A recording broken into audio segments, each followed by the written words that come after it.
Right, Ms. Chal, so if you could tell us few do's and don'ts for women entrepreneurs who are seeking funding. So I think if you're building a business and that's a fundable, scalable business, then I think the rules are very similar for men and women.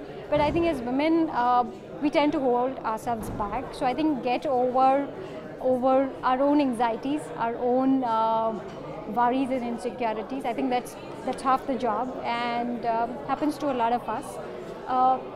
Of course, there are other parts of the puzzle to be connected. There is your product market fit. If you're going in for funding, I think you cannot experiment on people's money. So make sure your product market fit is in place. You have enough people to advise you, people to back you, people who are your mentors. Reach out to your network. Figure out all the laurels that your business has won. So you don't, all the PR that you can generate, all the, press you can put together, all the customer testimonials, get your customers to bat for you. And I think the more voices that add up, the more impact you can generate. And it always helps if you have a revenue generating business, if you have a business model that's tried and tested, that can work without minor tweaks. If your model needs any tweaks, if you need a pivot, be open to it. All right. According to you, which sector do you think at present would have the most opportunity for women entrepreneurs? I think the most opportunities are where most problems are. So if I look at India, look at the problems we all are battling with. I think, we hear about safety of women everywhere. Can somebody do something about it besides making mobile apps, for example? Elder care, parenting, consumer market, technology solutions, SaaS solutions. I think the amount of opportunity available is immense because the amount of problems we have is immense. Use technology to solve these problems. If you really want to build a business, use technology to solve problems, and those are the opportunities for you. What can you do with technology that will solve a problem we all face in our daily lives?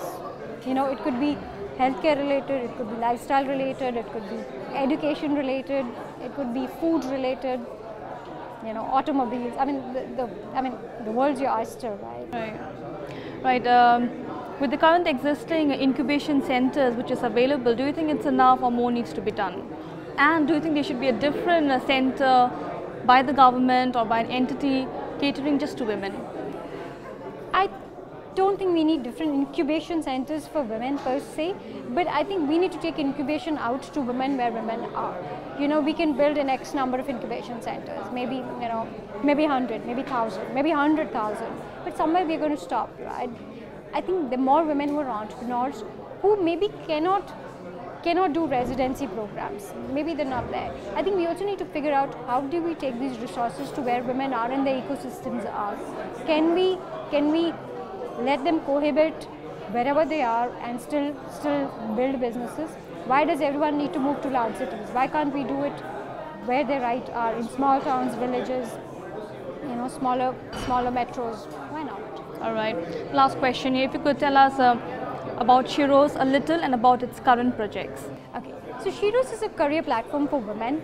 Women from all over the country can log into Sheroes and find opportunities. Basically, jobs of all shapes and sizes, corporate, flexible, work from home, part-time, entrepreneurial opportunities. There are career resources, career content, and stories from the Sheroes community. And there's an online element of interactive mentorship. So Sheroes is for anybody who wants to do something about their career, take a call on jobs, entrepreneurship, find their way around their careers. Anybody can log into Sheroes by using a mobile phone or a laptop or a computer, and by just signing up, they can sort of open themselves to a whole new ecosystem that supports them as they build their journeys. Currently, our projects include the Big Sister Mentor Program. It's a program connecting 1 million young women with mentors. We're also working on the Sheroes report, which will be out very soon. It's a status check on women at work. And then the big thrust is on working with large number of corporates. So basically bringing more and more businesses to work with women as partners, stakeholders, employees in every form possible.